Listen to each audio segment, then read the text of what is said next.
மக்கா வணக்கம்ல. இந்த ஊடக உடன்பிறப்புகளை இதுக்கு மேல யாராலையும் அடிக்க முடியாது.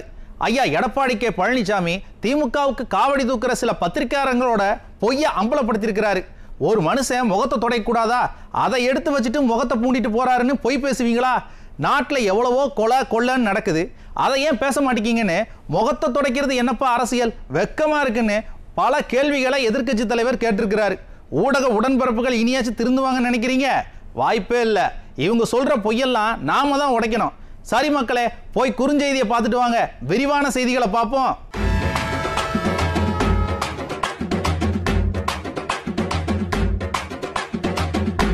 மக்கா, கரூர்ல நடந்த முக்காடு விழாவுக்கு திமுக நகர்மன்ற தலைவர் கார்ல கிளம்பி இருக்கிறாரு.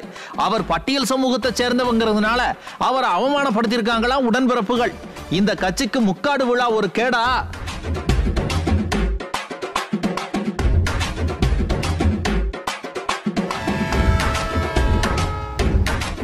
மக்கா, சென்னையில செய்தியாளர்களை திமுக கவுன்சிலரோட மகன் மிரட்டி இருக்காருப்பா.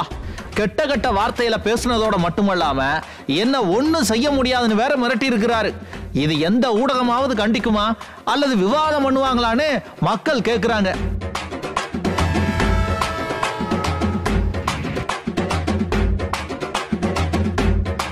சிவகங்கையில 10 பேர் ஹெல்மெட் போட்டுட்டு வந்து கடையை நொறுக்கிட்டு போயிருக்காங்கப்பா. அந்த சிசிடிவி காட்சிகள் எல்லாம் வெளியே வந்திருக்கு. சட்டம் ஒழுங்கு எப்படி சந்தி சிரிக்குதுன்னு பாருங்க. திருநெல்வேலியில ஒரு அப்பாவிய காரை வச்சு முட்டி மோதி தரதரன்னு இழுத்துட்டு போயிருக்கிறாரு. யாருன்னு கேக்குறீங்களா? இப்படி யாரால அட்டூழியம் பண்ண முடியும்? ஐயா ஸ்டாலின் கட்டுப்பாட்டுல இருக்கிற காவல்துறை தான்.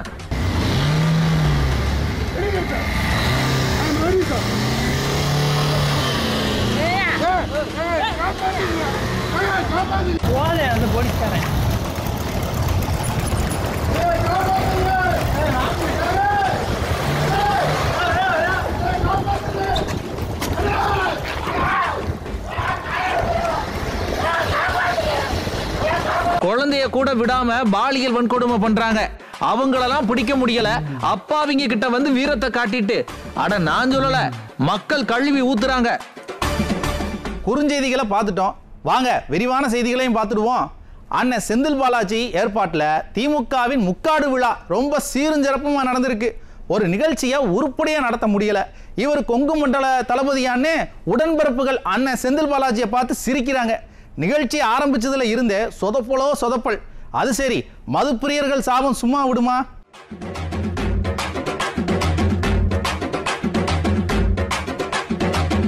கரூர்ல திமுகவின் முப்பெரும் விழாவை நடத்த போறோம்.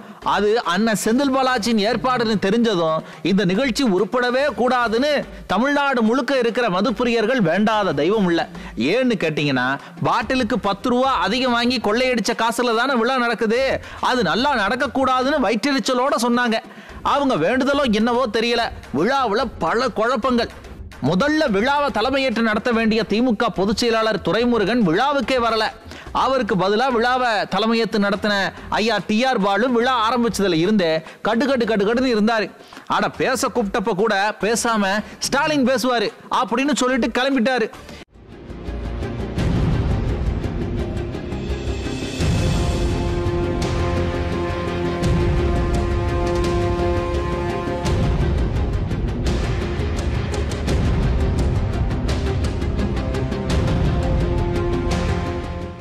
ஏன் எல்லாருக்கும் இவ்வளவு கடுப்புன்னா, அண்ணன் செந்தில் பாலாஜி விழாவை பயங்கரமா சொதப்பிட்டாரு. மழை வரப்போகுதுன்னு தெரியும், கொட்டகை போட்டிருக்கலாம்ல, கொட்டகை போடல. மழை வந்ததும் ஓட முடிஞ்ச நிர்வாகிகள் விட்டா போதும்டா சாமின்னு ஓடிட்டாங்க. ஓட முடியாதவங்க சேர தலைக்கு மேல தூக்கிட்டு முக்காடு போட்டுட்டு நின்னாங்க. இது முப்பெரும் விழாவா இல்ல முக்காடு விழாவான்னு டவுட் வந்துருச்சு. ஏற்கனவே செந்தில் பாலாஜிக்கு ஐயா ஸ்டாலின் முக்கியத்துவம் கொடுக்கிறது கட்சியில உள்ள சீனியர்களுக்கு பிடிக்கல. இதுல விழா சொதப்புனதும் இன்னும் கடுப்பாகிட்டாங்க. திமுகவுக்கு தேர்தல் நெருங்க தொட்டதெல்லாம் தோல்வியாவே இருக்கு, எல்லாமே சறுக்கலாவும் இருக்கு. உடன்பிறப்பே வான்னு சொன்னாங்க, யாரும் வரல. ஓரணியில் தமிழ்நாடுன்னு சொன்னாங்க, ஒரு அடி கூட நகரல. இப்ப முப்பெரும் விழாவும் முக்காடு விழாவா போயிடுச்சு. ஐயா ஸ்டாலின் பேசுனது கூட பெருசா ரீச் ஆகல. உப்பு சப்பு இல்லாம வழக்கம் போல காலை உணவு திட்டம் அப்படின்னு கதறினதுதான் மிச்சம். ஆக திமுகவின் தோல்வி அண்ணன் செந்தில் பாலாஜியின் தலைமையில கரூர்ல இருந்துதான் தொடங்குது.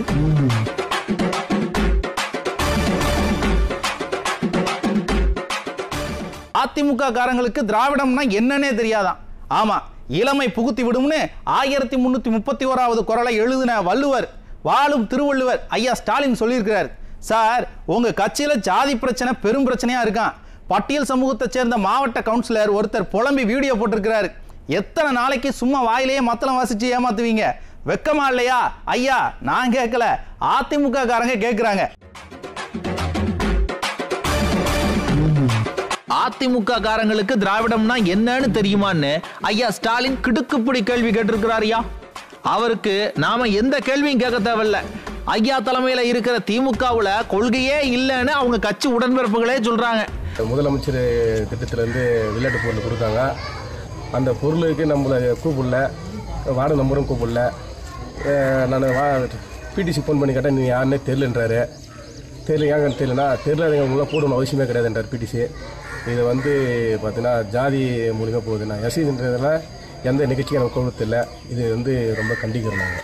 அதாவது ராணிப்பேட்டை மாவட்டம் மேல்நெல்லி ஊராட்சியில சாதி கொடுமை தலைவிரிச்சு ஆடுதான். திமுக மாவட்ட கவுன்சிலரை திமுக காரங்களே பட்டியல் சமூகத்தை சேர்ந்தவர்னு ஒதுக்கி வைக்கிறாங்களாம். அவர் பாவம் புலம்பி வீடியோ போடுதாரு.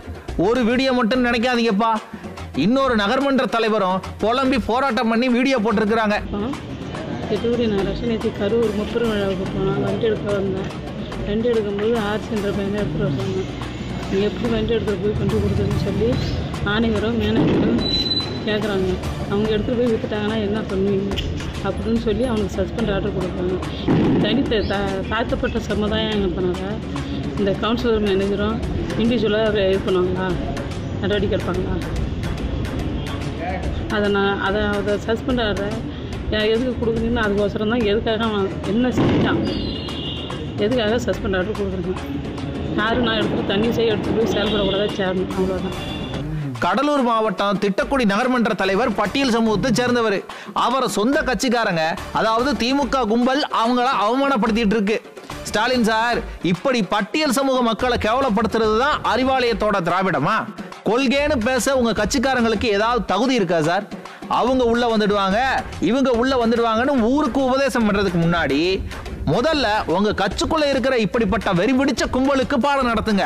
கொல்ல கூட்டத்துக்கு கொள்கை ஒண்ணுதான் கேடு. அட நான் சொல்லல சார், மக்கள் சொல்றாங்க. மக்கா, ஒரு சில ஊடகங்கள்ல திமுகவோட தில்லுமுல்லை எல்லாம் சொல்றாங்க. அப்படி சொல்லுற பத்திரிகையாளர்களை திமுக காரங்க ரவுடித்தனமா மிரட்டுறாங்க. சென்னை அசோக் நகர்ல பாதுகாப்பு இல்லாம நடக்கிற மழைநீர் வடிகால் பணிகளை படம் எடுத்த செய்தியாளர்களை கெட்ட கெட்ட வார்த்தையில திட்டி இருக்கிறாரு ஒரு உடன்பிறப்பு. நீங்க வேலை சீக்கிரமா முடிச்சீங்கன்னா அது பார்க்கல. மழைக்கு எத்தனை வந்தீங்க நீங்க? நான் எப்பயுமே தான் வந்துட்டு இருக்கேன். பாத்தீங்களா, சென்னை அசோக் நகர்ல மழைநீர் வடிகால் பணிகள் எந்தவித பாதுகாப்பு இல்லாம நடந்துகிட்டு இருக்கு. இத படம் எடுத்த செய்தியாளர்களை திமுக கவுன்சிலரோட மக ஆபாசமா பேசி மிரட்டி இருக்கிறாரு. பாதுகாப்பு இல்லாம நடக்கிற மழைநீர் வடிகால் பணிகளால எத்தனை உயிர் போயிருக்குன்னு நம்ம எல்லோருக்கும் தெரியும். சமீபத்துல கூட பாத்தீங்கன்னா சென்னை சூளைமேட்டுல ஒரு பெண் பள்ளத்துல விழுந்து இறந்து போறாங்க. இப்படிப்பட்ட கொடுமையை பத்தி செய்தி எடுக்க கூடாதா? அதுவும் ஒரு கவுன்சிலரோட மகனுக்கு செய்தியாளர்களை இப்படி ஆபாசமாக பேசுற துணிச்சல் எங்கிருந்து வந்தது? சட்ட ஒழுங்கு சரியில்லைப்பா. நேத்து கூட பாத்தீங்கன்னா சேலத்துல ஒரு மாணவிக்கு பஸ்ல பாலியல் தொல்லை கொடுத்துருக்காங்க. கேஸ் கொடுக்க போனா மாணவியோட பெற்றோரை கைது பண்ணியிருக்கிறாங்களாம். இந்த கொடுமையெல்லாம் எந்த ஊடகத்திலேயாச்சும் பேசுதாங்களா? அதான் எதிர்க்கட்சி தலைவர் போட்டு அட்டி வெளுக்கிறாரு. சரி மக்களே, மற்றவங்க மனசாட்சி இல்லாம திருந்தாம பேச வேண்டியதை பேசாம இருந்தா இருந்துட்டு போகட்டும், நாம தொடர்ந்து பேசுவோம். இன்னைக்கு நிகழ்ச்சி இத்தோட முடிஞ்சது. நாளைக்கு மறுபடியும் சந்திப்போம். நன்றி, வணக்கம்.